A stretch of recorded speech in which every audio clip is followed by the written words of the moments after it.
ఇక్కడ పెనం మీద వేడి చేప అయితే వండుతున్నారన్నమాట మేడం గారు. మేడం మీ పేరేంటండి? సంగీత అండి. సంగీత గారు ఎక్కడి నుండి వచ్చారు? కుమ్మరిగూడ సికింద్రాబాద్ అండి. సికింద్రాబాద్. ఏం చేప ఫ్రై చేస్తున్నారు? పిలాతి అండి, పాంప్లెట్ కూడా అని అంటారు. ఇది ఫుల్ ఫిష్ అన్నమాట, మొత్తం కంప్లీట్ కటింగ్ కాకుండా ఓన్లీ దాంట్లో ఉన్న వేస్టేజ్ తీసి ఫుల్ ఫిష్ ఇది. Okay okay. ఎంతండి ఇది ఒక ప్లేట్? అంతా ఒక ప్లేట్ 50 రూపీస్ అండి. అంతే? ఒక హోల్ ఫిష్ 50 రూపీస్? 50 రూపీస్. ఓ చాలా రీజనబుల్ గా ఉందండి ఇది. అవునండి, అంటే మేము ఈ సరసమైన ధరలు, ఎందుకంటే ప్రజలకు చేపల రుచులు చూపించాలనే మెయిన్ ఉద్దేశంతోనే కొంచెం సరసమైన, అంటే మేము మత్స్య సహకార సంఘాల వాళ్ళం కాబట్టి మేము ప్రజలకి కొంచెం రుచులు చూపిస్తే భవిష్యత్తులో ఇంకా చేపలు ఎక్కువగా తింటారు జనాలు అనే దాని మీద మేము కొంచెం నామినల్ గా ప్రైజెస్ పెట్టాము.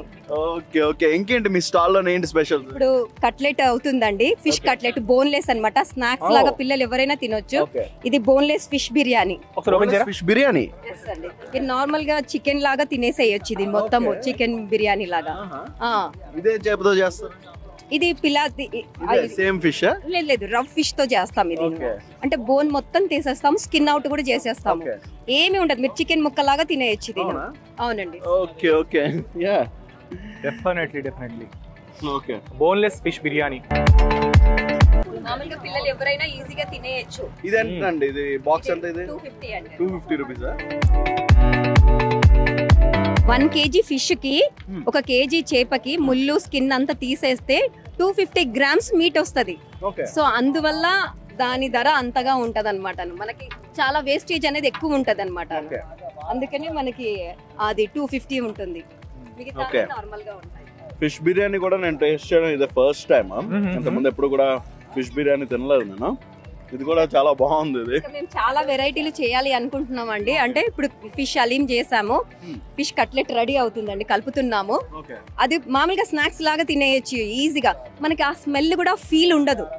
అండ్ మేము ఏంటి మ్యాగ్నెటింగ్ కి ఎక్కువ వేరే వస్తువులు అంటే ఆలు కానీ అలా మన ఫిష్ ది టేస్ట్ పోయే విధంగా కాకుండా మంచిగా మనం ఇంట్లో తినడానికి ఎట్లా ఉంటుందో అలా కలిపి మనం ఇస్తున్నాం అండి.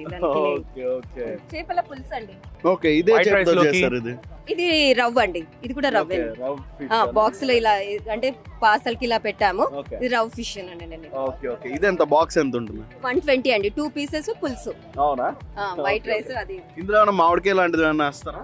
లేదండి, చింతపండుతో చేసింది. అవునా? చింతపండు పులుసుతో చేస్తారు. చాలా రకాలు చేయొచ్చు మనం. చింత చిగురుతో చేయొచ్చు, మామిడికాయతో చేయొచ్చు, చింతపండుతో చేయొచ్చు. సీజనల్ ని బట్టి అవి మనము, అంటే ఎండాకాలంలో మామిడికాయ కొంచెం మనకి ఆ సీజనల్ చింత చిగురు వచ్చే సీజనల్, ఏ సీజన్ కి ఆ సీజనల్ గా మేము పెడతాం. ఇదిగోండి ఫిష్ హలీం. ఇంకొక స్టాల్ లో మనకి ఫిష్ హలీం వచ్చేసింది. Come on. డెఫినెట్లీ. ఓకే. ఇక్కడ కూడా మనకి ఫిష్ హలీం అయితే చేశారు. సంగీత గారు కూడా ఇక్కడ ఫిష్ హలీం అయితే సర్వ్ చేస్తున్నారు అన్నమాట. మరి రెండు టేస్ట్ సిమిలర్ గానే ఉన్నాయి, పక్కనున్న స్టాల్ది ఇదిని, కానీ రెండు కూడా చాలా బాగున్నాయి. హలీం బాగుంది, బిర్యానీ కూడా బాగుంది. ప్రజలకి చేపలది తినేది అంటే ఎక్కువగా మటన్, చికెన్ వీటి మీద ఎక్కువగా తింటున్నారు. చేపలు తింటే ఆరోగ్యంగా కూడా మనకి చాలా బాగుంటుంది. హార్ట్ డిసీజెస్ కూడా ఏవి రావు, ఒమేగా ఫ్యాట్స్ ఉంటుంది కాబట్టి. అండ్ కొలెస్ట్రాల్ తగ్గుతుంది దీంతో. మామూలుగా మటన్ అలాంటివి తింటే మనకు కొలెస్ట్రాల్ పెరుగుతుంది, చేప తినడం వల్ల కొలెస్ట్రాల్ అనేది తగ్గుతుంది. అందుకని ప్రభుత్వం నుంచి మేము ఒకటే కోరుకునేది, మాకు ఇలాంటి స్టాల్స్ ఇంకా పెడితే ఇంకా మేము ప్రజలకు సరసమైన ధరలలో ఇంకా మంచిగా వంటల రకాలు చూపిస్తే రేపు వాళ్ళు కూడా అది తయారు చేసుకోవడానికి అవకాశం ఉంటుంది. మెయిన్ వరల్డ్ ఫిషరీస్ డే అనేది ఏంటి అంటే చేపల ఉత్పత్తి పెంచాలి అనేదే మొదటి కారణము. దానికోసమనే వాళ్ళు ఈ వరల్డ్ ఫిషరీస్ డే November 21 చేస్తారు. అంటే ఎక్కడైతే డిమాండ్ ఉంటుందో అప్పుడు ఖచ్చితంగా మనం ఉత్పత్తి అనేది పెరుగుతుంది. సో డిమాండ్ పెంచాలి అంటే మేము వివిధ రకాలు వండి చూపించాలి అనేది మెయిన్ కాన్సెప్ట్ మాది. నైస్ అండి, వెరీ నైస్ ఇనిషియేటివ్. ఓకే. ఇలాగా తెలంగాణ గవర్నమెంట్ కూడా ఇలాగ ఇనిషియేటివ్ తీసుకుని ఇలాంటి ఒక ఫుడ్ ఫెస్టివల్ అనేది జరపడం అనేది నిజంగా ఇలాగా మత్స్యకారులందరికీ కూడా సపోర్ట్ చేయడం, it's really a great thing. చాలా బాగున్నది. ఇక్కడ జనాలకు కూడా అవగాహన వస్తేనే కదా ఇప్పుడు వాళ్ళు చికెన్, మటన్ నుండి అక్కడ ఫిష్ కానీ సీ ఫుడ్ కానీ టేస్ట్ చేస్తేనే అసలు దాంట్లో ఉన్న హెల్త్ బెనిఫిట్స్ ఏంటనేది వాళ్ళకి తెలిసేలా చేయడం అనేది it's really a great thing.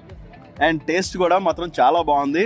ఇలాగా అందరూ ఆంటర్ప్రెన్యూర్స్ కూడా సపోర్ట్ చేయడం it's really a nice thing. So ఇప్పుడు హైదరాబాద్లో చెరువులు తక్కువ అయిపోయాయి, పొల్యూట్ అయిపోయాయి. సో మా ఉపాధి అనేది తగ్గిపోయింది. వీటి ద్వారా ఇంకో విధంగా మేము ఉపాధి పొందడానికి అవకాశం ఉంది చేపల వంటకాలు చేయడం వల్ల. ఇది ఒక పారిశ్రామికంగా మేము ముందుకెళ్తే మహిళలకు కూడా మనం ఒక ఉపాధి కల్పించిన వాళ్ళం అవుతాము. థ్యాంక్ యూ సో మచ్ అండి. Thank you so much. All the very best. మళ్ళీ వచ్చి టేస్ట్ చేస్తాను నేను. ఓకే.